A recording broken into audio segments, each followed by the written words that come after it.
Bonjour à nouveau à tous et à ceux qui viennent de nous rejoindre. On vous propose de lancer le webinaire 1 heure. Comme d'habitude, on essaye de commencer à l'heure pour vous laisser le temps à la fin de poser vos questions-réponses. Donc, on sera là avec ma collègue Stéphanie Garrido pour co-animer le webinaire en présence de l'ensemble des intervenants qui ont validé leurs interventions et on les en remercie. Donc, ce webinaire 1 heure sera dédié à la diminution de l'usage des plastiques dans la conception et la gestion des espaces végétalisés des communes.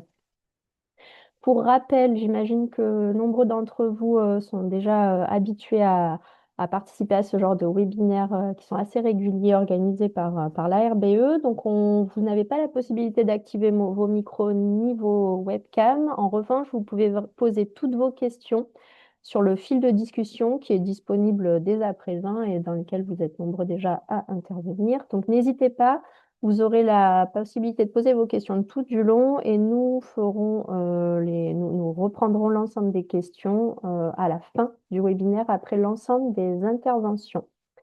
Comme d'habitude également, ce webinaire est enregistré et l'ensemble des présentations et le replay vidéo sera mis en ligne sur notre site à la suite de ce webinaire.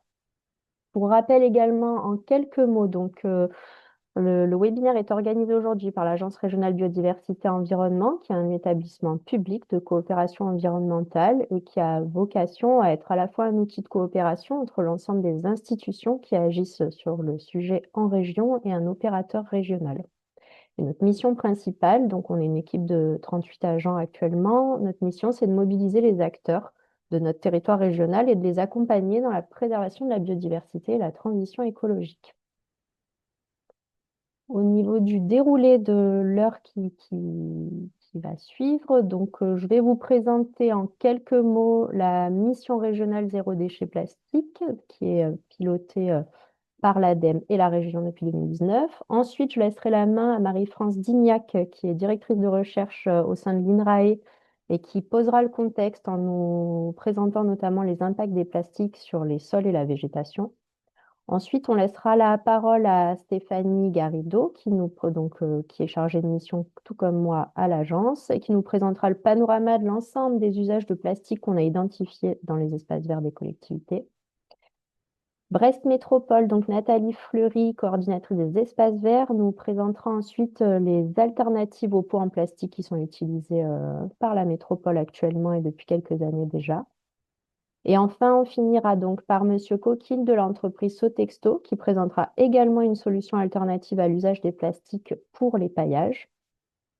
Et je clôturerai par la présentation de l'annuaire de prestataires, qui est un annuaire qui vous présentera l'ensemble des acteurs à ce jour identifiés comme intéressants pour vos collectivités sur ce sujet spécifique. Et un point également conclusif sur le recyclage des plastiques, qui n'est pas notre cœur de sujet pour ce webinaire d'aujourd'hui, mais il était important de vous donner quelques informations. Voilà, n'hésitez pas à nouveau à poser toutes vos questions et je vais laisser la main à Madame Dignac pour nous présenter. Ah non, excusez-moi, il faut d'abord que je vous présente la mission peut-être rapidement pour rappel. L'animation de cette mission zéro déchet plastique est portée donc par la RBE depuis 2019 sous le pilotage de l'ADEME et de la région. Vous êtes également nombreux en tant que territoire à être déjà engagés dans cette dynamique. Il s'agit de pousser l'engagement des collectivités de la région, des entreprises, des établissements scolaires et des associations à s'engager dans 2 chartes qui sont à votre disposition en région Provence-Alpes-Côte d'Azur. Et ces 2 chartes ont pour objectif de vous inciter à mener des actions concrètes sur vos territoires pour à la fois sensibiliser les différents acteurs que nous avons sur nos territoires respectifs, pour également diminuer l'usage du plastique quand on a des solutions concrètes qui sont disponibles sur nos territoires, et enfin pour mieux gérer et optimiser le recyclage et la gestion des déchets plastiques en fin de chaîne. Et pour ce faire, on a mis en place depuis 2019 un certain nombre d'outils d'accompagnement qui sont disponibles et qui sont pour l'ensemble accessibles sur notre site internet. Voilà, à ce jour, on a un réseau d'acteurs engagés de plus de 400 signataires.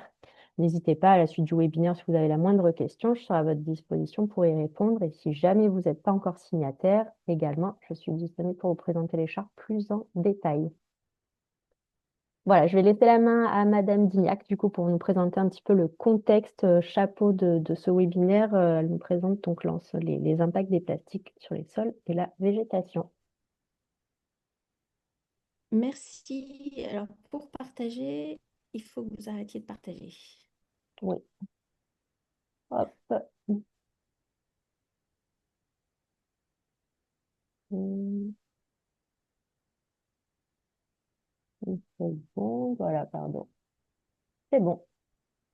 C'est bon. Alors,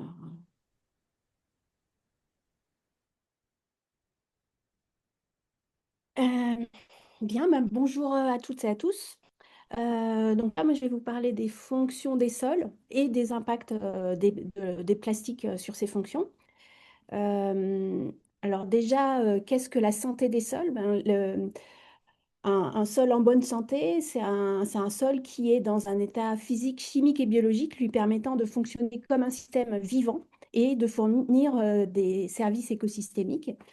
Donc, on parle aussi des fonctions des sols, par exemple réguler l'eau en quantité et en qualité, donc la stocker et la filtrer, réguler les contaminants en favorisant leur dégradation ou leur rétention pour qu'ils ne se dispersent pas dans l'environnement, stocker du carbone et ainsi limiter le réchauffement climatique, fournir des nutriments pour la croissance des plantes et fournir un support physique aussi pour les plantes et être un support pour la biodiversité. Or, aujourd'hui en Europe, 62% des sols sont dégradés. On peut trouver la carte de la dégradation des sols en fonction de certains indicateurs sur ce site. Et donc cette dégradation, elle peut être liée à une contamination, à l'érosion, à la compaction ou encore à la perte de biodiversité du sol. Donc, si on fait un focus sur cette biodiversité des sols, donc le sol est un réservoir de biodiversité. Si on regarde du plus petit au plus grand, mais on va trouver des micro-organismes comme les bactéries et les champignons, la microfaune comme les nématodes ou les tardigrades, la mésofaune qu'on commence à voir à l'œil nu comme les amphitrides ou les collemboles, et enfin la macrofaune qui elle est visible à l'œil nu comme les lombrics ou les coléoptères, etc. Donc les sols abritent un quart de la biodiversité mondiale, sans compter les micro-organismes. Et pour ce qui est des micro-organismes, eh bien, 1 gramme de sol, qu'on peut imaginer tenir dans une cuillère à café, contient des milliers d'espèces de bactéries, 1 milliard de cellules bactériennes et des centaines d'espèces de champignons. Donc, c'est vraiment un réservoir très important de biodiversité.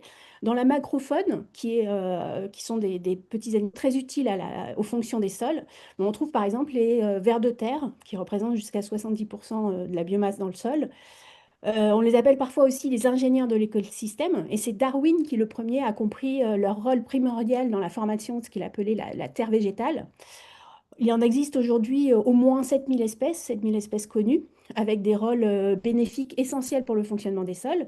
Et ce sont des animaux très divers. On les classe notamment en 3 catégories écologiques, selon qu'ils vivent à différents endroits du sol. Donc on trouve les épigées, qui vivent plutôt à la surface, qui se nourrissent de débris végétaux. C'est ce qu'on trouve notamment dans les lombricompostes, plutôt petits et colorés. Les endogés, eux, vont jamais à la surface, ils font des galeries horizontales et ils se nourrissent de sol. Ils sont moins colorés que les épigés. On peut voir celui-ci qui est un peu blanchâtre, verdâtre. Et enfin, on trouve les anéciques qui font des galeries verticales jusqu'à la surface où ils vont récupérer de la matière organique. Ils en tapissent leur galerie et ils vont aussi euh, la transporter vers le sol profond. Donc, ils ont un rôle essentiel pour l'aération du sol, sa décompaction, en creusant des galeries par lesquelles l'eau peut s'écouler pour éviter les inondations, par exemple. Et ils ont aussi un rôle essentiel pour la nutrition des plantes, puisqu'ils vont apporter des matières organiques et leurs nutriments en profondeur. Malheureusement, les sols sont aussi d'immenses réservoirs de pollution qui vont impacter en fait toute cette vie biologique des sols. On y trouve en particulier des microplastiques en fait, 80% de la pollution plastique des océans, dont on parle beaucoup, beaucoup plus que la pollution des sols, pour ce qui est des plastiques, vient des terres. Donc, si on veut protéger les océans et la vie qu'ils contiennent, il est essentiel de ne pas polluer les terres, car la pollution des terres va se retrouver un jour ou l'autre dans les mers. Alors, d'où viennent ces microplastiques bon, la pollution plastique des sols est essentiellement sous forme de microplastiques. D'où viennent ces microplastiques dans les sols? Donc, ils viennent de l'utilisation de plastique sur les sols. Donc, ça, Stéphanie Garrido y reviendra après, mais rapidement, ce sont par exemple les films, les bâches plastiques, les géotextiles et parfois certains engrais à libération lente qui sont contenus dans des microplastiques en fait. Et puis certains composts vont aussi apporter des microplastiques, en particulier s'ils sont fabriqués à partir de déchets urbains mal triés ou à partir de déchets verts qui contenaient des morceaux de plastique, par exemple. Mais les composts vont contenir des microplastiques. Et donc, dans mon équipe, on a notamment montré que les composts issus du traitement mécanobiologique contenaient énormément de microplastiques qui pouvaient ensuite s'accumuler dans les sols. Donc, le problème du plastique, globalement, c'est que les plastiques se recyclent mal. Donc ça, c'est un schéma sur les quantités mondiales de plastique produit. Donc là, on a 460 millions de tonnes de plastique qui sont produits chaque année. C'est la masse de l'humanité entière, hein. C'est aussi 2 fois plus qu'en 2000. Donc ça, c'est les chiffres de 2019. La production double tous les 20 ans. Et on produit chaque année 350 millions de tonnes de déchets plastiques dont au niveau mondial, 22% se retrouvent directement dans l'environnement, 46% est envoyé en décharge, plus ou moins contrôlée, 18% est incinéré et seulement 14% sont collectés pour le recyclage. Et au final, dans le monde, ce sont seulement 9% des plastiques jetés qui vont être transformés en plastique recyclé. Donc plus de 90% du plastique n'est pas recyclé. L'autre problème des plastiques, c'est ils ne se dégradent pas. Ils vont se fragmenter une fois qu'ils sont dans l'environnement, mais aussi pendant leur utilisation, hein, pendant l'utilisation de certains plastiques comme les bâches qui sont utilisés sur les sols, eh bien, ils émettent des microplastiques pendant leur utilisation. Donc, les microplastiques, qu'est-ce que c'est? Ce sont de petites particules, plus petites que 5 millimètres, qui vont aussi pouvoir se fragmenter en particules de plus en plus petites pour devenir, donc on passe de la taille d'un grain de riz à la taille d'un cheveu et ça devient invisible. Et puis ensuite, ils vont se fragmenter en nanoplastiques de taille inférieure à 1 micromètre, donc plutôt de la taille d'un virus ou d'une bactérie. Et ces nanoplastiques sont encore plus problématiques que les microplastiques car ils peuvent pénétrer dans les cellules ou des organismes vivants. Et finalement, un sac plastique qui se retrouve dans la nature, il ne va pas se dégrader, il va se fragmenter en 1 million de milliards de nanoplastiques et qui vont rester dans l'environnement. Donc les microplastiques et les nanoplastiques, c'est une menace pour la biodiversité. Donc il y a des études qui ont montré les effets négatifs sur tous les petits animaux du sol, que ce soit les vers de terre ou les colamboles par exemple, ou les escargots, avec des impacts négatifs sur la survie de ces animaux, sur leur croissance, sur leur reproduction, et également une perturbation de leur mobilité liée à la présence de microplastiques dans les sols. Et des études récentes ont même montré que ces microplastiques avaient des impacts négatifs sur les pollinisateurs, en particulier les abeilles, qui pouvaient aussi transporter sur leurs ailes certains microplastiques avec le pollen et donc contaminer le miel. Les microplastiques sont aussi une menace pour les plantes. Des études scientifiques ont montré que la présence de microplastiques dans les sols va entraîner un retard de germination, une perturbation de la croissance racinaire ou une baisse de la photosynthèse et finalement une baisse de la croissance végétale. Et finalement, ce sont toutes les fonctions des sols qu'on a vues en début de cet exposé qui sont menacées par la présence de microplastiques. Et ce qu'il faut savoir, c'est que quand les microplastiques sont dans les sols, eh bien, ils sont piégés dans les sols. C'est une pollution finalement irréversible. Ici, on a une photo au microscope électronique. Donc là, le petit trait, c'est 1 micromètre, donc c'est très petit. Avec à gauche, un peu foncé, c'est un agrégat de sol avec des bactéries ici, les petits cercles en haut. Et sur la droite, un peu plus clair, c'est un microplastique, donc qui est étroitement lié à la matière organique et à l'agrégat du sol. Euh, et, euh, et de plus, ces microplastiques sont aussi présents jusqu'à la profondeur du sol. Donc, il est impossible d'imaginer un moyen de les enlever une fois qu'ils sont présents dans les sols. Alors, euh, il faut faire attention aux fausses solutions aussi qui restent des plastiques, hein. Donc, les plastiques de paillage, on l'a dit, émettent des microplastiques dans l'environnement. Donc si c'est des plastiques conventionnels comme le polyéthylène, on sait qu'ils vont se fragmenter pendant leur usage, qu'ils vont avoir des effets écotoxicologiques parce que les plastiques contiennent aussi des substances chimiques toxiques et qui vont être difficiles à retirer complètement.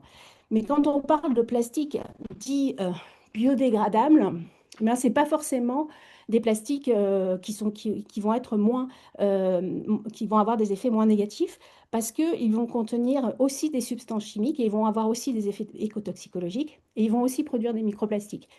Alors, dans les plastiques biodégradables, en fait, c'est une certification les plastiques répondent à des normes où on va tester leur biodégradabilité dans des conditions de laboratoire, hein, des conditions idéales qui ne vont pas forcément correspondre aux conditions réelles et donc ils ne vont pas forcément se dégrader complètement dans un environnement réel. Et puis on parle parfois de plastiques biosourcés, donc ces plastiques dits biodégradables peuvent être soit fabriqués à partir de pétrole comme le PBAT par exemple, soit fabriqués à partir de sources biologiques comme le PLA, mais ça reste des plastiques qui sont issus d'une transformation chimique et qui ne sont pas des composés naturels et qui contiennent aussi des substances chimiques potentiellement toxiques.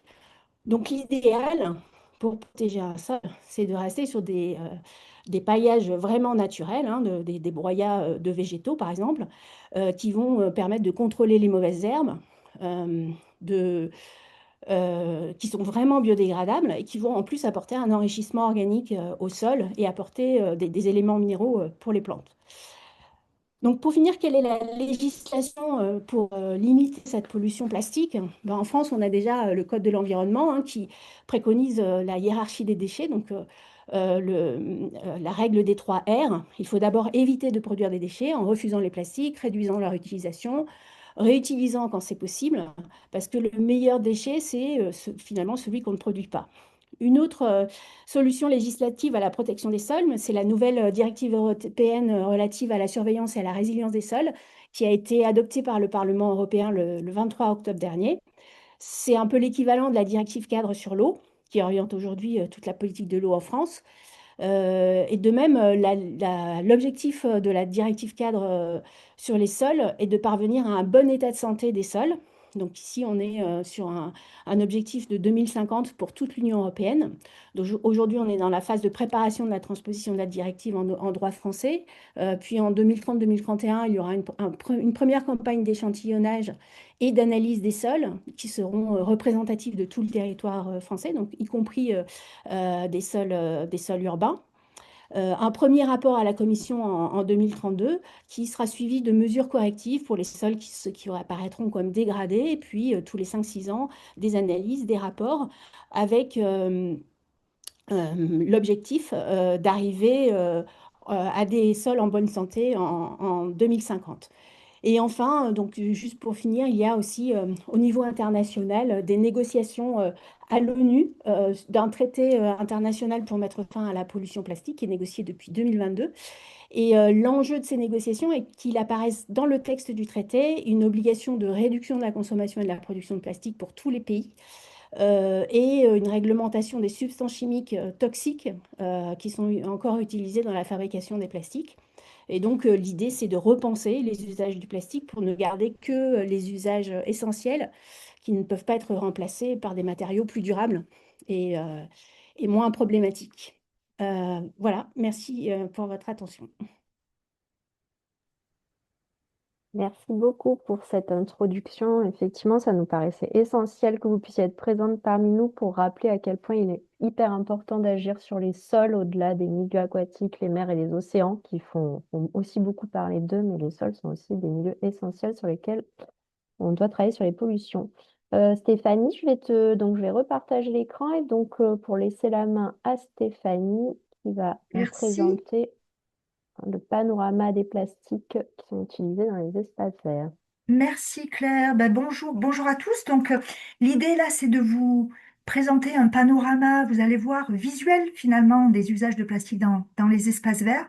Il est sûrement non exhaustif, mais vous allez voir qu'il est quand même assez complet. En tout cas, il révèle l'importance de la place du plastique avec des utilisations, vous allez voir, extrêmement variables. L'idée de ce panorama-là, c'est aussi de vous présenter les alternatives possibles. En tout cas, quand elles existent, et vous allez voir qu'elles existent. Démarrons par les pots horticoles, les clayettes, les plaquettes horticoles, enfin tous ces pots-là qui sont utilisés à différentes étapes pour la production, lors des chantiers de plantation ou pour le transport. 90% de ces pots horticoles sont en polypropylène et finissent leur cycle de vie en enfouissement ou en incinération. Et on voit que ben, voilà, il y a des alternatives qui sont possibles avec ben, la mise en place finalement de plantations en racines nues ou en motte, pas forcément toujours, en tout cas, utiliser des pots. Euh, la nécessité, l'obligation et en tout cas essayer le plus possible de réutiliser ces pots-là. Et ensuite, on va le voir avec le retour d'expérience, ben, la possibilité d'utiliser des pots 100% biodégradables. Et c'est un des retours d'expérience qu'on va voir avec Nathalie Fleury tout à l'heure de la métropole de Brest. Outre les pots horticoles, on trouve aussi souvent ben, au sein comme ça des collectivités, des jardinières au sol ou alors encore des jardinières, des suspensions fleuries de toute forme, de toute taille. Elles nécessitent beaucoup d'entretien, elles nécessitent des besoins en eau importants. Donc, important de se poser la question bah, de leur utilité, finalement, et de les limiter le plus possible, et de privilégier autant que possible bah, des plantations finalement de pleine terre. Mais si leur implantation est nécessaire pour des raisons diverses et variées, bah, essayez de privilégier bah, des pots en terre cuite, en métal ou encore en bois. Ensuite, on peut également trouver, Marie-France Dignac l'a abordé, les bâches de plantation ou les toiles de paillage. Elles sont souvent, elles, laissées dans les aménagements. Elles sont là pour réduire la pousse des adventices et elles se fragmentent donc au fil du temps et polluent évidemment les sols comme ça vient d'être présenté. Donc pareil, en alternative, se poser véritablement la question du besoin, est-ce qu'elles sont vraiment utiles? On peut se poser la question sur des terrains plats, si c'est vraiment utile. Sur des terrains en pente ou en talus, c'est peut-être en effet un peu plus utile. Mais voilà, véritablement se poser la question, voir si l'alternative n'est pas finalement la mise en place d'un paillage organique. Et si on se dirige véritablement vers un matériau biodégradable, un paillage 100% biodégradable, et ça peut être évidemment une solution, une alternative possible. Et c'est le retour d'expérience qu'on aura tout à l'heure avec Claude Coquille de l'entreprise de Sotexto. En plus de ces paillages-là, les premières toiles de paillage sur la slide avant, c'était vraiment des toiles de paillage tissées en polypropylène. Là, on a un autre type de bâche de plantation de paillage dit biodégradable, hein, qui a été dit par Marie-France Dignac et qui est très souvent utilisé par les responsables, par les espaces verts considéré à tort comme une bonne solution, une bonne alternative au plastique. Pourtant, ce plastique, on le voit, hein, on le voit sur la photo, a une durée de vie très limitée et se fragmente, on le voit très bien sur la photo de gauche, entraînant toutes les conséquences néfastes sur le sol et sur la fonctionnalité des sols qu'a indiqué Marie-France Dignac. Donc, là encore, se poser la question, notamment là, dans un parc public, vraiment se poser la question de l'utilité du paillage et ne pas essayer de plutôt aller, en tout cas dans ces types d'espaces-là, finalement sur du paillage organique, sur du BRF, du bois raméal fragmenté, qui va permettre de protéger le sol, de conserver l'humidité, de nourrir la faune et du coup d'améliorer la qualité du sol et de limiter la pousse des adventices. Donc finalement, le paillage organique va avoir plein de vertus ça sera beaucoup plus efficace sur les plantations. Ensuite, on va aller plus vite parce que c'est un peu plus, on trouve ce que moi j'ai appelé, qui concerne les attaches tuteurs. En fait, c'est tout ce qu'on trouve qui vont aider finalement la stabilité des sujets, des sujets qu'on va planter, attache-tuteur, les liens pour le haubanage, les bandes qui vont permettre d'assurer la stabilité de l'arbre. Là encore, il y a des alternatives possibles, du tissu, du cordage. Quoi qu'il arrive, ce qui est important de dire, c'est qu'il est important de retirer aussi ces attaches, même si c'est des attaches en cordage ou en tissu, dès que le sujet il est solidement ancré, et ça évite de blesser le végétal. Après, on a aussi, c'est peut-être un peu plus anecdotique, mais on a aussi les fameuses étiquettes qui sont utilisées des fois pour communiquer ou pour sensibiliser quand on fait des plantations. Là encore, on peut essayer de trouver des choses un peu plus vertueuses et notamment du bois avec tout simplement un tampon et une gravure qui explique le nom de l'arbre ou en tout cas ce qu'on veut y mettre comme information. Après, ce qui est important aussi, on trouve aussi beaucoup, évidemment, du plastique dans tout ce qui est système d'arrosage, les réseaux de tuyaux d'arrosage qui sont importants pendant les premières années de plantation, au moins pendant les 3 à 4 ans des premières années de plantation. Mais en fait, on se rend compte que finalement, ces aménagements-là sont souvent pas retirés une fois qu'ils sont plus utiles ou même quand ils sont dysfonctionnels. Donc là aussi, il faut vraiment se poser la question du besoin et il faut aussi réfléchir au choix de la conception en amont de la conception parce que avec des palettes végétales adaptées au milieu, avec un paillage organique, avec un arrosage par submersion ou avec une orientation des eaux pluviales qu'on dirige vers les fosses de plantation, tous ces choix-là de conception vont permettre de limiter le plus possible le tuyau dans le système d'arrosage. Ensuite, on trouve aussi tout ce qui est dalles engazonnées, grilles de stabilisation qu'on retrouve souvent dans les aires de stationnement. Là, on voit bien sur les photos de gauche ces alvéoles plastiques donc, qui sont soit après végétalisées, soit ou alors où il y a des graviers, mais on voit bien que ces alvéoles en plastique, elles se fragmentent, elles s'usent à force avec les roues des voitures. Du coup, pareil, d'autres alternatives. Alors, il y en a beaucoup d'alternatives possibles. Là, j'en ai mis deux. La solution mixte béton et végétalisation sur la photo de droite en bas de droite et la solution plus naturelle de mélange terre-pierre. Et vous indiquez également que le 2, 9 et 16 juin, nous organisons au sein de l'Arbre 3 journées techniques justement sur les parkings et la végétalisation des parkings. Donc, je vous invite à vous inscrire si vous souhaitez un peu plus d'informations sur ce type d'aménagement. On retrouve aussi du plastique aussi dans les bordures de délimitation de massifs. L'idée, c'est d'essayer de travailler ces liaisons finalement entre les bordures et les espaces de circulation avec d'autres types de matériaux. Et il y a plein de collectivités qui ont réussi avec du métal, du bois, pour limiter le plus possible l'utilisation de plastique dans les aménagements. Ensuite, quand on a travaillé le panorama, on s'est rendu compte qu'il y avait aussi finalement des éléments de plastique qui étaient utilisés finalement durant l'entretien des espaces avec les machines, les rotophiles, les débroussailleuses, où on a voilà, des têtes avec les fils en plastique et puis qui se retrouvent finalement après dans la nature. Là, il y a aussi plusieurs alternatives possibles. Je vous en ai mis une qui est assez intéressante et qui est bien connue maintenant et qui fonctionne bien.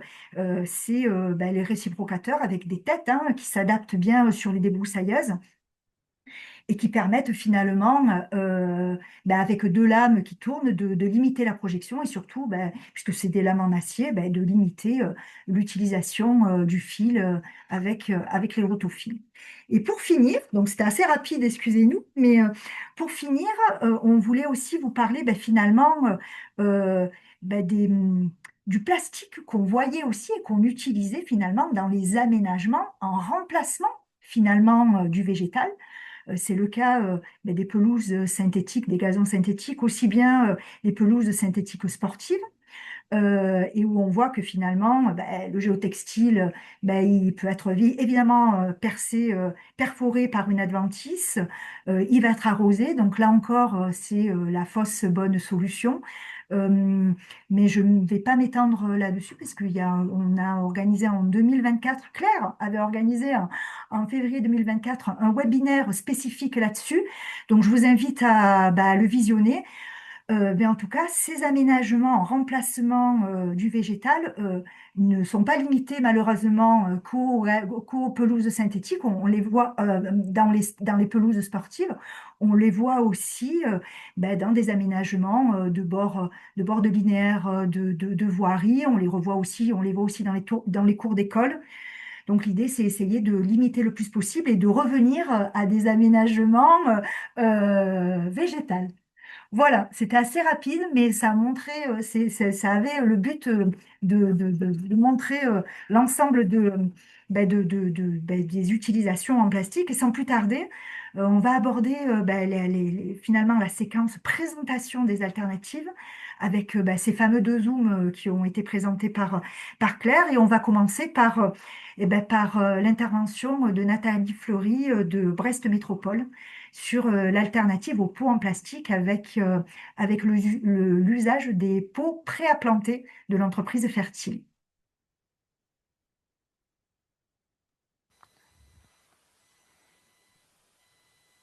Voilà, Madame Fleury, n'hésitez pas à partager votre écran et on vous laisse la Ah, je main. te repartage. Merci Stéphanie. Oh là là.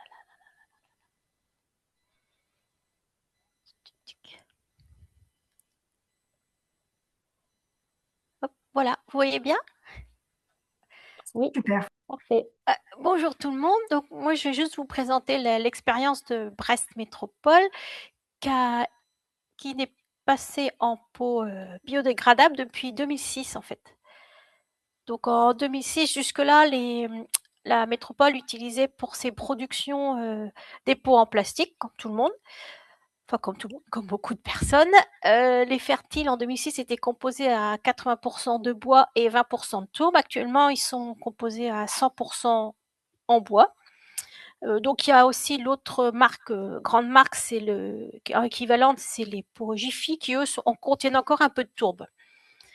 Et il y a déjà jusqu'en 90, la Brest utilisait aussi des pots en tourbe, mais qui étaient moins faciles à utiliser que les pots en bois.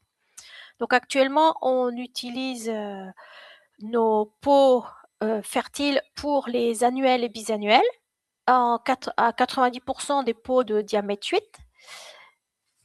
Et pour ce passage au plastique, du plastique au fertile, on avait juste rajouté un distributeur de pots automatique sur la rempoteuse. Et on utilise donc surtout du diamètre 8, mais également ici, là, et du 10,5 et du 12. Mais le prix des fertiles est vraiment exponentiel quand on part du 8, 10,5, 12. Ça devient vraiment très cher si on a des grosses quantités. Donc actuellement, on produit 90 000 bisannuels par an, 40 000 annuels et 20 000 vivaces en moyenne, pour l'instant.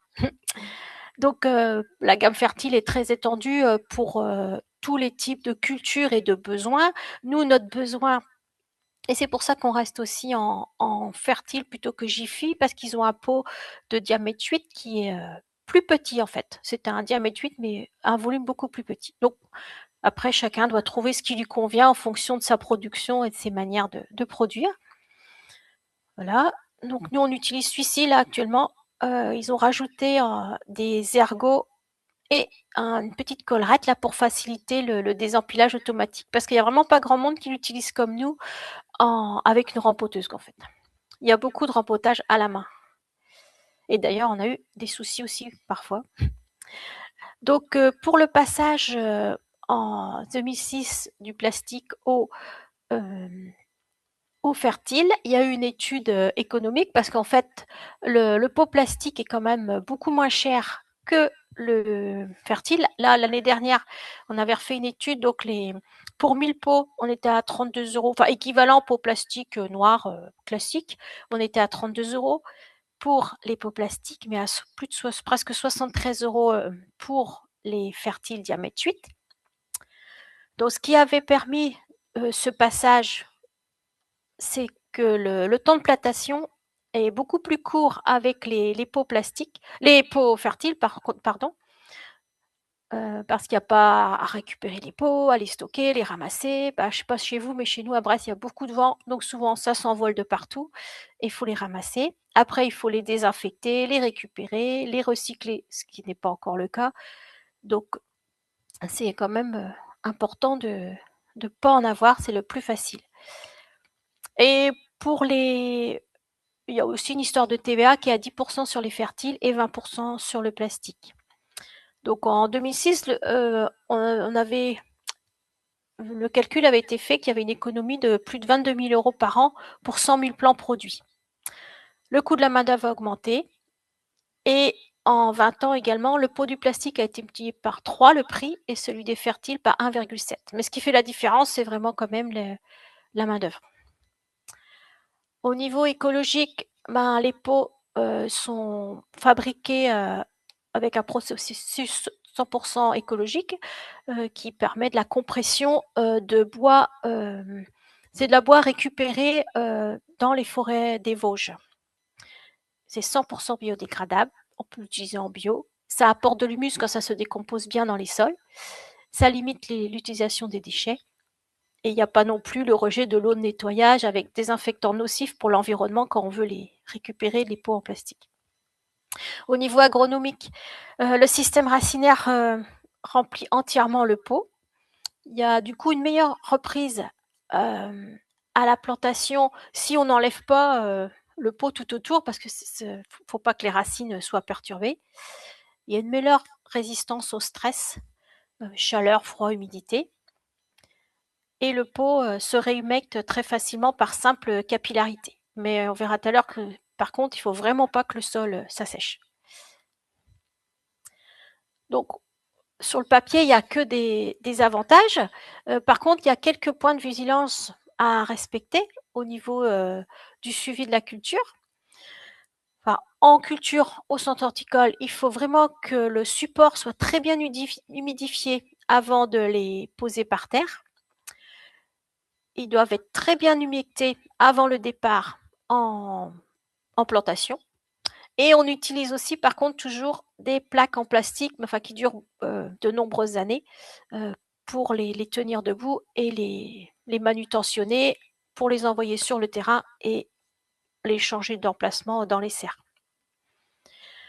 Et au niveau des cultures, donc pour l'arrosage, il faut que ce soit très bien arrosé, surtout au départ. Et surtout, il faut faire très attention aux effets de bord parce que ça sèche quand même sur les côtés. Et du coup, il faut bien réarroser. On a eu aussi des soucis à la mécanisation. On a même failli arrêter. On est même repassé un peu avec des pots plastiques pour finir notre culture l'année dernière parce qu'on ne pouvait plus. Il y a eu des problèmes en usine, mais ils ont résolu ces problèmes-là parce que les pots étaient tassés, mal déformés. Mais ils ont eu un problème aussi avec une machine. Mais là, normalement, ça va être résolu. Et en fin de culture, les pots peuvent être un peu fragiles quand ils sont très décomposés. C'est pour ça que c'est vraiment pour les pots qu'on utilise nous sont vraiment pour les cultures courtes, à nu, bisanus. Il y a la gamme NT qu'on a vue au départ qui est plus solide, qui, elle, va pouvoir être utilisée pour les vivaces ou des arbustes. Mais ceux qu'on utilise nous, c'est vraiment pour la culture courte. Et c'est les moins chers aussi. Voilà. Au moment de la plantation, donc dans les espaces verts, donc il faut vraiment que les plantes soient bien plombées, très humides au départ. Et les plants sont plantés avec leur contenant. Donc ça a été un grand changement pour les jardiniers. Il faut juste enlever la collerette. Il ne faut surtout pas que le fertile dépasse de la terre, car à ce moment-là, ça fait un effet mèche et le pot sèche entièrement et du coup, la plante ne se développe plus, en fait. Donc ça, c'est vraiment un gros point de vigilance à faire attention. Il doit être bien enterré, voilà. Il faut bien borner le pot à la plantation parce qu'il faut vraiment, comme quand on plante une plante, pour pas qu'il y ait du tout d'air entre le sol et la plante pour qu'il n'y ait pas de dessèchement, aucun dessèchement. Voilà. Et du coup, les plantes les peaux disparaissent totalement en fin de culture. Il reste des fois quelques morceaux de quelques peaux qui auraient séché, mais on retrouve rien en fin de saison, en fait, dans les massifs. Tout est décomposé. Voilà. Et à Brest, du coup, il y a peut-être par contre des différences avec vous, mais enfin, il pleut pas tout le temps. On a un suivi de l'arrosage par tensiométrie et il y a un paillage pour les annuels. Par contre, pour les bisannuels, on a arrêté le paillage l'année dernière. Voilà. Donc voilà, c'est un petit aperçu rapide de ce qu'on fait à Brest depuis 20 ans bientôt maintenant. Et par contre, on utilise toujours du plastique pour nos vivaces et nos arbustes et autres plantes. Voilà. Merci beaucoup pour cette présentation. Vous avez tenu le temps parfaitement en plus, donc on va pouvoir enchaîner sur la deuxième alternative. N'hésitez pas à nouveau, je vois qu'il y a quelques questions, mais pas tant que ça. Donc ensuite, on finira par un temps de questions-réponses. Donc les intervenants sont vraiment à votre disposition là aujourd'hui en fin de webinaire pour y répondre. N'hésitez pas à utiliser le chat. Et je vais donc maintenant laisser la parole à Monsieur Coquille de l'entreprise Sotexto. Hop, et partager l'écran, donc qui va nous présenter une alternative au paillage plastique qui peuvent être actuellement beaucoup utilisés dans les espaces verts. Bonjour, bon, je vous laisserai faire défiler hein, Oui, pas de souci. le document. Donc, je vais représenter l'entreprise Sotexto, une entreprise qui fabrique des feutres de paillage principalement pour le domaine de l'agriculture, où nous proposons un paillage qui est 100% biodégradable. Alors, avant de parler du paillage biodégradable, que je vais parler plus en détail un peu après, si vous pouvez passer encore un petit peu plus. Voilà, merci. Donc, non, un peu avant, pardon. Le précédent, voilà, celui-ci. Donc, même si ce n'est pas au programme du jour, sachez que pour les collectivités et les espaces verts, nous proposons également des alternatives et des solutions biodégradables pour lutter, par exemple, contre les plantes invasives type Renault du Japon. Nous proposons également une solution qui s'appelle le Torigreen, qui est un feutre biodégradable avec des graminées à l'intérieur pour y faire pousser une pelouse. On s'en sert principalement pour végétaliser les cimetières. Et nous proposons également des alternatives également pour les toitures végétalisées, avec une solution de rétention et d'irrigation pour les plantes à tête grasse type sédum et autres. Voilà. Alors, je vais vous laisser maintenant remonter un peu. Voilà. Merci. Donc, avant de parler d'utilisation d'alternatives au paillage plastique, je vais repréciser un petit peu ce qu'a dit Madame Dignal au préalable de l'INRAE. Je vais rajouter au paillage plastique le PLA. Il ne faut pas se tromper. Tout ce qu'on entend sur le PLA, biocompost, OK compost, etc., c'est vrai, mais le produit n'est pas biodégradable dans la terre. Si on parle de paillage PLA, qui est un acide polylactique, il est biocompostable, mais en aucun cas biodégradable. Il faut vraiment faire la distinction, la différence entre un paillage biocompostable et biodégradable. Le paillage biocompostable, il doit être enlevé de la terre ou de l'endroit où il a été positionné pour être méthanisé. Méthanisé, ça veut dire quoi? C'est de la méthanisation, c'est une transformation des matières organiques en méthane biogaz par fermentation. C'est-à-dire que le PLA, il va se dégrader uniquement en compostage industriel. Il va être monté en température aux alentours des 60-70 degrés, libérant du CO2. Donc, il est clair et évident que le PLA ne peut pas être absorbé par la nature. Il doit être traité industriellement. Dans la nature, le PLA est un plastique totalement normal, qui mettra pas loin d'un siècle pour se dégrader, voire non, fragmenter en particules plastiques. Voilà. Donc, je tenais à le préciser. Je pense que c'est important. On entend beaucoup parler de PLA. Aujourd'hui, il y en a de plus en plus qui commencent à savoir que le PLA n'est pas un paillage biodégradable. Alors, si on parle de paillage biodégradable, il y a effectivement plusieurs solutions. Je vais présenter la nôtre. Voilà, merci.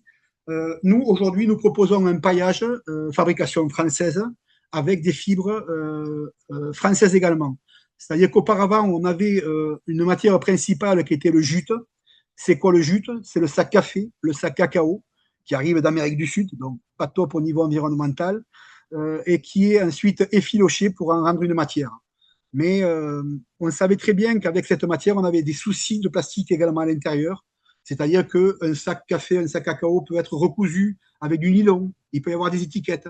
Donc, vous pouvez avoir toujours des traces de plastique dans cette matière. On a décidé de l'arrêter et de travailler en majorité une fibre française, une culture française qui est le chanvre. Donc, aujourd'hui, tous nos produits de paillage 100% biodégradables qui sont en 800 grammes et en 1200 grammes sont avec 70% de chanvre.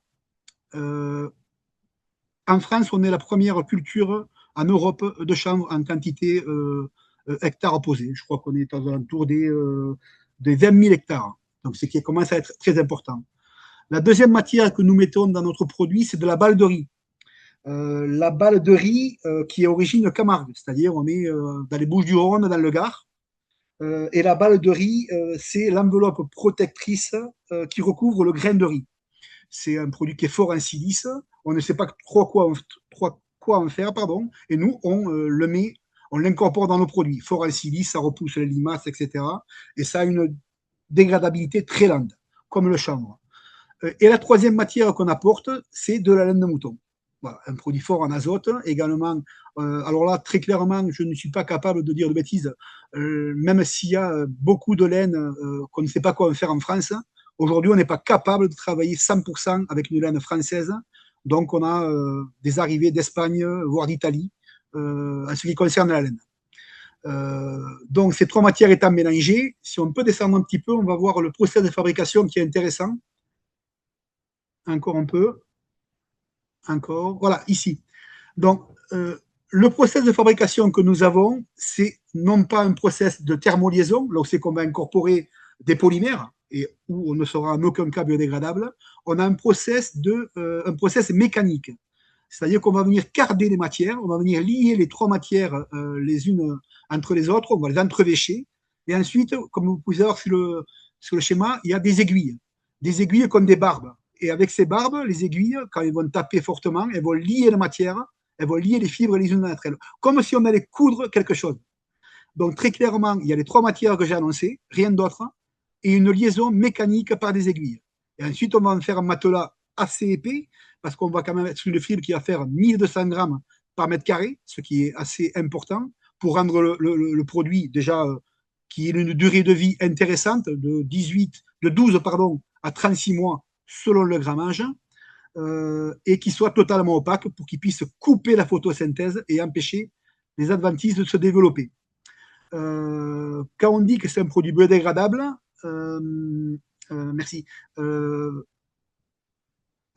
Pardon, je me suis perdu. Voilà. La liaison mécanique des fibres, longue fibre, il n'y a pas de colle, il n'y a pas de produits chimiques, il n'y a pas de consommation d'eau également. On a un process qui est très peu énergivore. Et pour poser ce produit, et là on peut aller sur la strate la dernière strasse, voilà. Ça limite le stress hydrique, c'est très efficace contre les adventices, même si c'est à la fin c'est un support de culture, il n'y a pas de traversée. Après, il peut y avoir une déjection ou une graminée qui viennent se porter sur le matelas. La facilité de mise en œuvre, c'est un petit bonhomme en jaune parce qu'aujourd'hui, on essaie de travailler sur des produits un peu moins lourds. On a en développement un produit qui fait 600 grammes au mètre carré qui sera plus facile en mise en œuvre.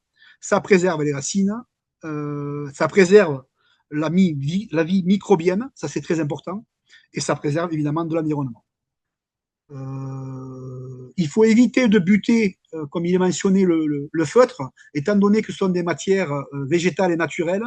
La matière organique va faire que le produit va se dégrader plus rapidement si on vient le buter avec de la terre. Donc il faut le positionner sur un travail du sol réalisé au préalable et le faire tenir avec des agrafes biodégradables, il y en a, ou alors les faire tenir avec des cailloux.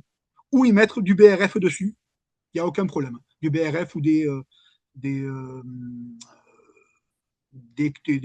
cajots ou des matières de ce type. Voilà ce que je peux dire sur les... Bon, il y a le manchon Torrellen, mais là, c'est pas du paillage.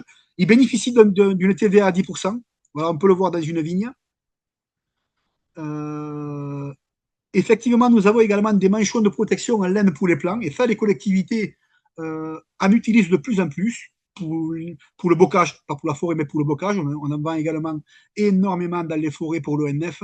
Ce sont des manchons qui sont 100% biodégradables et 100% laine de mouton et qui ont l'avantage d'être naturellement répulsifs olfactivement au cervidé, c'est-à-dire que l'odeur de laine de mouton va repousser le gibier type cerf, chevreuil à une distance importante parce que ça peut sentir, ça, je crois, un pouvoir 300 fois supérieur à l'humain pour venir sentir de la laine de mouton. Donc voilà, et les résultats sont plutôt probants, étant donné que les plus gros ravageurs dans les forêts sont les cervidés. Le taux de mortalité des arbustes sont diminués drastiquement. Voilà, je pense avoir fini. Merci beaucoup pour cette intervention. Effectivement, vous avez bien tenu le temps aussi. Je vais moi-même enchaîner très rapidement, parce qu'il est déjà 52. Donc, je vais terminer le cycle de présentation et ensuite, on passera à l'ensemble des questions qu'on a mis de côté effectivement depuis tout à l'heure. N'hésitez pas à continuer à les poser sur le chat en attendant. Donc, vous l'avez entendu depuis tout à l'heure, on a fait le choix proactivement pendant ce webinaire avec Stéphanie de le construire exclusivement, en tout cas à très très grande majorité du temps imparti, sur l'aspect prévention, parce que ça nous paraît être quand même l'enjeu essentiel sur ce sujet. Pour ce faire, je vais vous présenter également, donc vous l'avez entendu, on a 2 entreprises qui ont été représentées aujourd'hui, Fertile et Sotexto. Et depuis 2019, on fait également un travail de fourmi avec l'ensemble d'entre vous d'ailleurs, nombreux d'entre vous qui sont engagés dans les différentes chartes qui sont proposées en région. On essaie d'identifier aussi tous les acteurs privés et associatifs qui proposent des solutions concrètes. Vous pourrez les retrouver dans l'ensemble de ces solutions, vous pouvez les retrouver sur l'annuaire en ligne qui est sur notre site internet avec l'ensemble des prestataires. D'ailleurs, si vous avez des retours, vous, en tant que collectivité, sur d'autres acteurs non encore identifiés ou des retours, qui soient positifs ou à améliorer sur des acteurs identifiés, n'hésitez pas, vraiment, on est preneur de vos retours d'expérience sur le terrain. Donc, vous trouverez notamment des alternatives au pot horticole, notamment à base de laine, fibre de bois, comme ça a été présenté aujourd'hui. Vous aurez également des alternatives au paillage, effectivement, à base pareil, de matériaux naturels, que ce soit chanvre, laine de mouton. On a une entreprise qui expérimentait aussi la collecte de cheveux collectés auprès des salons de coiffure pour en faire du paillage. Et sur les manchons aussi, on sait que c'est une problématique pour vous. Voilà, vous avez quelques solutions complémentaires. Je termine simplement en 1 minute parce que ça mériterait un webinaire dédié sur le sujet recyclage. Donc, on a pris attache, nous, avec l'ensemble des acteurs de la filière actuellement existants sur le sujet recyclage des déchets plastiques issus des services publics de gestion des espaces verts. Nous n'avons actuellement pas de structuration vraiment de filière à l'heure actuelle qui est à votre disposition. Voilà, il y a de nombreux débats. On a par contre un éco-organisme qui est agréé pour la filière des déchets plastiques issus des agriculteurs, qui collecte un certain nombre de déchets plastiques qui sont similaires aux plastiques que vous utilisez également en tant que collectivité. Donc, vous pourrez avoir quelques solutions locales, notamment à travers des déchetteries qui proposent quelques endroits où vous pouvez déposer certains déchets. Par contre, attention, je tenais à rappeler, comme l'a bien dit Madame Dignac, de toute façon, en bout de chaîne, ces plastiques ont des solutions de valorisation très très limitées. Il s'agit souvent plus de décyclage que réellement de recyclage, c'est-à-dire qu'on perd toujours de la matière et il est très compliqué de le réutiliser derrière réellement. Sachez également, en termes d'actualité réglementaire, qu'il y a la mise en place progressive à partir du 1er juillet 2026 d'une nouvelle filière dite de responsabilité élargie du producteur pour les emballages professionnels. Tous les emballages globalement qui sont considérés comme des emballages professionnels, qui regroupe à la fois les emballages de la restauration, mais également tous les emballages industriels et commerciaux. Donc, c'est une mise en place en cours. Là aussi, je ne vais pas m'étendre sur le sujet parce que ça mériterait une discussion de plusieurs dizaines de minutes. Mais n'hésitez pas, si vous avez des questions sur la mise en œuvre de cette nouvelle filière ou sur ce sujet même du recyclage et de la collecte, on pourra y répondre par la suite. N'hésitez pas à me contacter directement. Voilà. Si ça convient à tout le monde, on va passer maintenant au moment de questions-réponses. Donc moi, j'ai mis quelques questions de côté, d'ores et déjà. Et après, Stéphanie, n'hésite pas également à compléter. J'avais une question pour... Pardon. Si tu veux, je démarre. Une question Oui, pour vas-y. Marie-France Dignac, Oui, peut-être? oui, sur les échanges gazeux. Oui, ouais. Vas-y, Euh, vas-y. est-ce que le plastique limite les échanges gazeux entre le sol et l'atmosphère? Alors le plastique lui-même, oui, oui, c'est un peu, il va limiter les échanges gazeux et c'est aussi le but de limiter les échanges hydriques, donc de garder l'humidité du sol. Mais il va aussi limiter tous les échanges gazeux qui sont nécessaires aux micro-organismes et aux organismes du sol. Oui. Et du coup, toujours pour Marie-France Dignac, euh, une question, suggestion, notamment, pouvez-vous donner vos sources dans votre intervention, vous vous indiquiez que 80% de la pollution plastique arrive à la mer. Donc, c'était pour un participant qui souhaitait avoir la source de cette donnée-là. Voilà. Peut-être que Alors, vous pouvez. oui, il y a pas une source, il y a plusieurs études qui Ouais, ont voilà, j'imaginais bien. regardé sur les débris qui arrivent en mer et aussi il y a des sources qui ont quantifié les réservoirs. Donc, en fait, 80% du plastique qui a été produit depuis les années 50-60 est encore dans les milieux terrestres et il y en a en fait finalement une assez faible quantité qui se retrouve en mer ou piégée dans les sédiments marins. Mais je peux trouver un article qui fait voilà, il y a des études un peu locales parfois où on va regarder ce qu'on retrouve dans la mer et pouvoir identifier, surtout sur les débris grossiers. Et je pense que c'est repris peut-être dans l'étude, l'expertise scientifique collective d'INRAE sur les plastiques en agriculture. Il y a peut-être d'autres sources. Alors, je peux choisir, voilà, je peux mettre dans le chat une référence Ok, en anglais, mais voilà, il doit y en avoir d'autres. ok, parfait. Merci.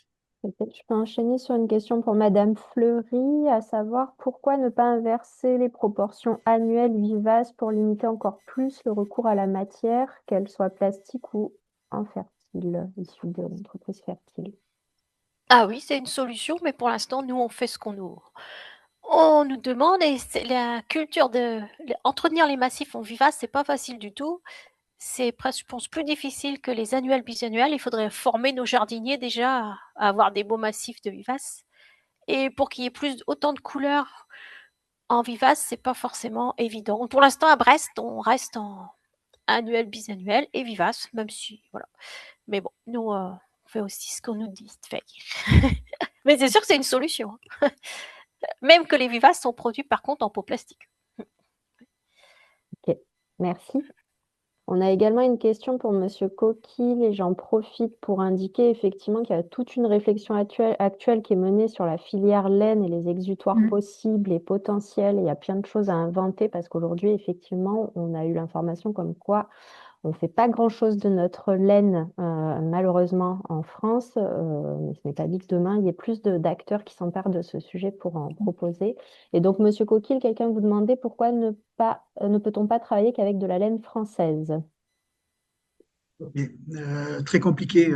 Aujourd'hui, la laine, elle est majoritairement gérée par une entreprise qui s'appelle Arnaud Laine, qui a environ 70 à 80% du marché global en France, qui exporte énormément également dans le monde entier.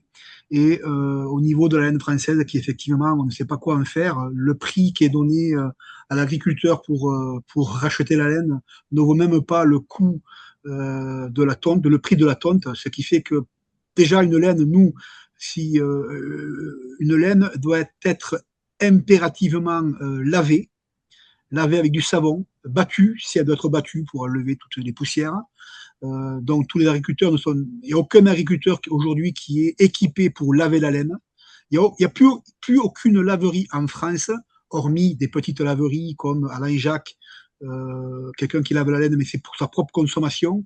Tous les lavages sont partis parce que c'est très énergivore. Aujourd'hui, pour laver la laine, ça a un coût exorbitant et il faut laver, la laine, elle est lavée uniquement en Belgique, alors uniquement pour se rapprocher de la France, hein, en Espagne, en Belgique, je vais y arriver, en Espagne, le dernier lavage va fermer, après il faut aller au Portugal pour laver la laine, c'est-à-dire qu'on va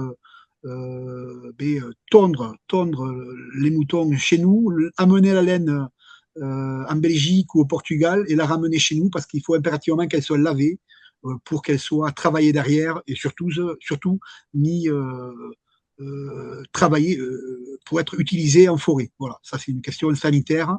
Il est interdit d'utiliser une laine propre qui n'est pas lavée en forêt. C'est le ministère de l'Agriculture qui a stipulé là-dessus un document effectif depuis maintenant 3-4 ans, comme quoi il est interdit de répandre de la laine de mouton en vrac et non lavée pour du paillage. Voilà. Donc, effectivement, il y a énormément de laine où c'est qu'on pourrait en faire, je sais pas, on pourrait faire du paillage, effectivement, mais pas que. Et aujourd'hui, on n'arrive pas à la profiter. C'est très compliqué. Très compliqué. Donc, on a de la peau qui arrive de l'extérieur. Je vois également qu'il y a eu des différents liens partagés par les participants sur le chat et merci. Effectivement, c'est un vrai sujet, hein. On l'a identifié avec Stéphanie, on a eu de nombreux acteurs. Voilà, il y a quelque chose à faire pour demain, mais comme toujours, voilà, il faut aussi que les moyens soient mis pour que ça soit viable. Donc, merci pour votre réponse. Stéphanie, Attends, sinon, j'avais une autre question pour Madame Fleury aussi sur l'usage de l'eau. Est-ce que l'utilisation des pots fertiles consomme donc plus d'eau que les pots en plastique? Non, non, il faut juste être bien vigilant au départ de culture et à la plantation, que les pots soient bien mouillés et bien enterrés, mais sinon il n'y a pas plus d'eau après par rapport au plastique, quoi. Ça aussi, j'en profite parce qu'on a beaucoup travaillé sur les stades de sport synthétiques et c'est un argument qu'on nous donnait souvent, auquel au début on avait du mal à avoir une réponse avant d'avoir été en lien direct avec les agents qui gèrent les stades de sport synthétiques. On nous disait, mais que voulez-vous qu'on fasse? Est-ce qu'on doit mettre de la pelouse dans notre région alors qu'on a aussi le sujet de la ressource en eau, etc.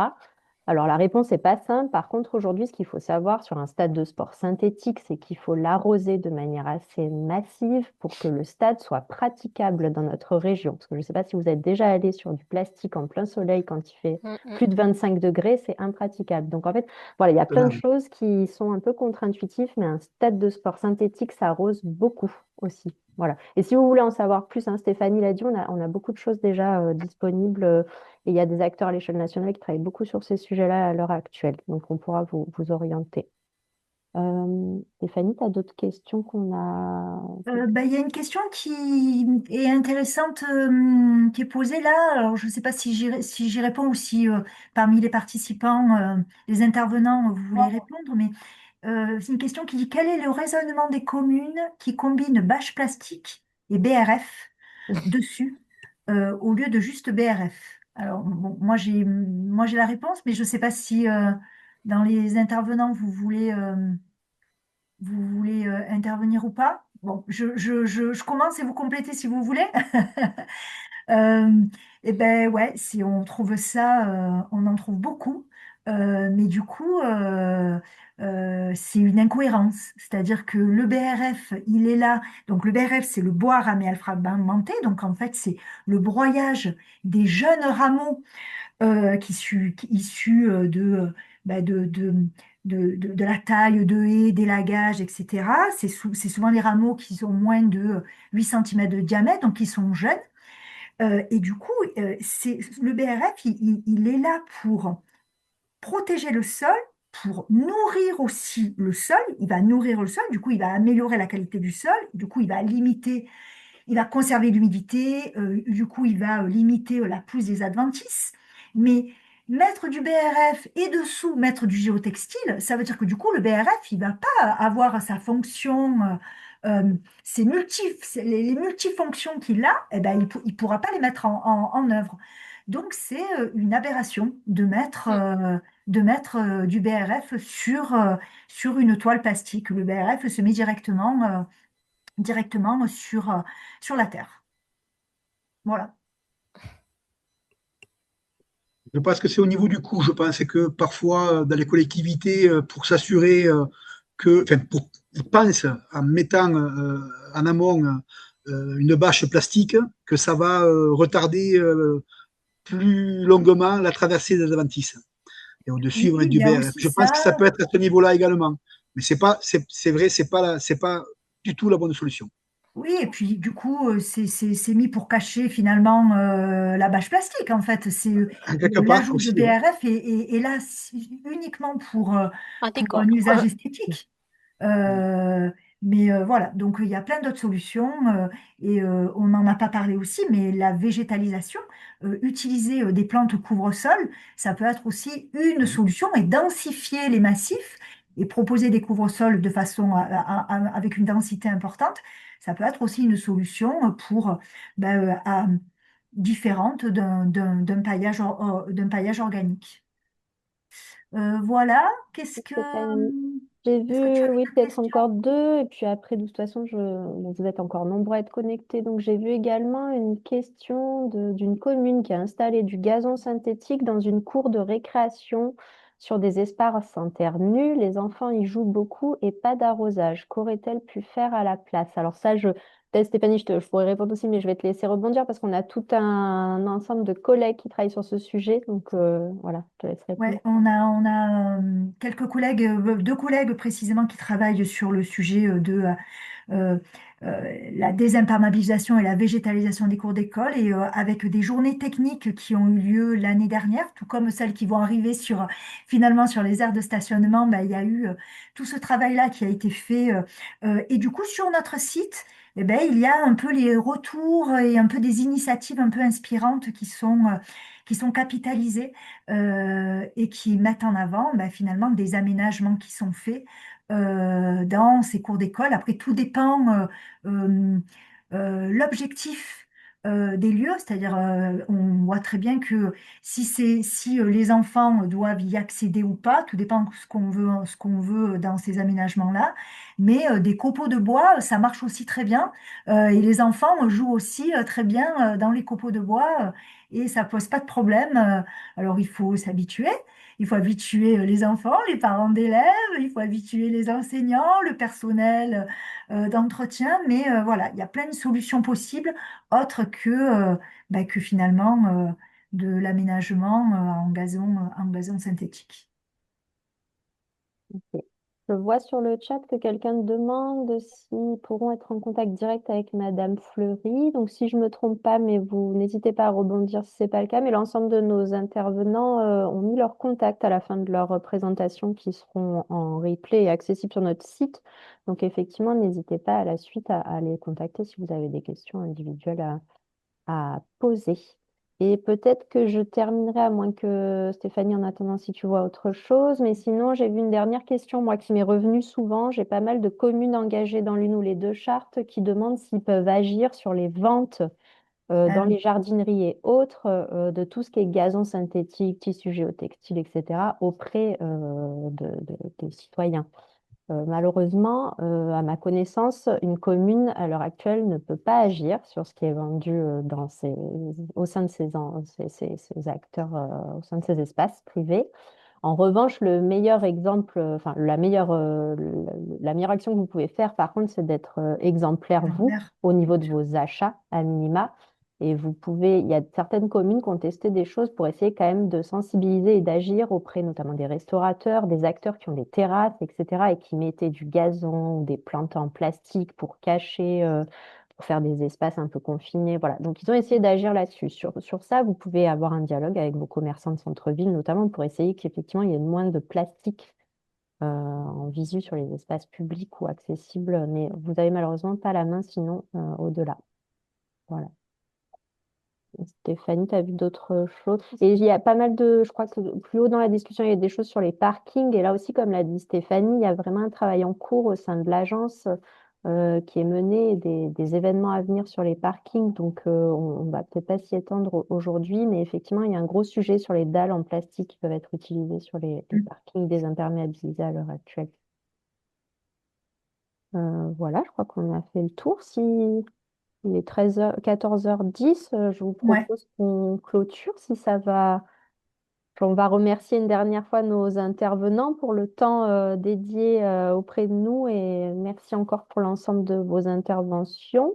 Donc, comme prévu, tout sera mis en ligne sur notre site dans les jours à venir. Et le partage d'écran s'est arrêté. Mais vous trouverez aussi nos contacts individuels avec à Stéphanie et moi-même si besoin. Voilà, on vous souhaite une bonne après-midi et à bientôt pour les prochains webinaires 1 heure qu'on organisera. Bon Au revoir. après-midi.